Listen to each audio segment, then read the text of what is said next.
په دې کې یو خبره دا کوم چې مسلمان عموما د معجزو انتظار کوي، د کراماتو او د معجزو انتظار کوي. دې چرته هم ترقی په دې لیول سره نه کوي. مثال په تور باندې د پروډکټس په حواله سره چې دې په دې کې ترقی وکړي، د تعلیم په لحاظ سره چې دې په دې کې ترقی وکړي، د ټیکنالوژي په اعتبار سره چې دې په دې کې ترقی وکړي. دې صرف د معجزو انتظار کوي، حالانکه دا جنگ د معجزو نه دی، نه د کراماتو دی. ټیک دی چې الله رب العزت معجزې ښکاره کوي، کرامات ښکاره کوي، کرامات د اولیاء حق دی، معجزې د انبیاء حق دی، لیکن مسلمان داسې نه دی بره کوي. نو په بدر کې به 313 صحابه په داسې سخت او په تکلیف کې نه ساتل. 313 صحابه چې الله رب العزت د دوه ازمایش کوو او په دوی د تکلیف راوستو، د دې په یو فرشته نشو را لېږل چې یو فرشته صرف راغلی وي او معمولی غونډه کې داسې وزرې والي جو دغه کم هزار کافران چې راغلي د یو وزر سره بس ختم شي. الله کولای شو داسې. دغه شان د خپل نبی په احد کې د نبی علیه الصلاۃ والسلام غاښونه مبارک شهیدان شو.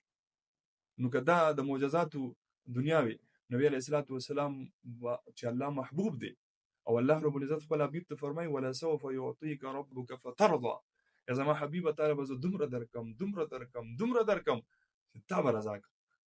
اوس چې الله رب العزت د خپل حبیب په فکر کې دی چې دا زه رضا کوم، ولې دغه تکلیف ورکړي، امت ته پیغام ورکړي چې اے امت محمدیه ودکېږئ ما، تاسو ناراسته کېږئ ما، تاسو راتکړه شئ، تاسو مضبوط شئ. تاسو پیغمبر په میدان جنگ کې لګیا دی، اول د جهاد کوي، اول د کوشش کوي، لګیا دی. کوم چې د ترقی اسباب دی هغه اختیاري، کوم د حفاظت اسباب دی هغه اختیاري.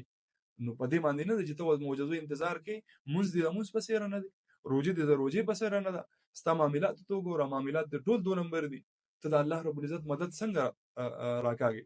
حالانکه الله خپل وعده پوره کوي، لیکن انسان هم څه غواړي کنه، انسان خدا غواړي چې به ته ایمان به دې مضبوطي او ستا به اعمال بالکل درست. نو زما ټول دا اکه تاجر طبقه ده، کاغه سټوډنټان دي، اجي که نوجوانان دي، زنانه دي، ټول له پکار ده چې به اسلامي چې کم زمونږ د لپاره اصول دي په هغه باندې کاربن شو او د الله سره خپل تعلق جوړ ان شاء الله. مفتی صاحب زه بیا اخر کې تاسو ډیر زیات مشکور یم چې تاسو خپل قیمتي ټایم راکړو د تراله. ډیر مننه سید علي صاحب، الله خوشاله کړي، قدرمن شي ان شاء الله. بار بار مرسته.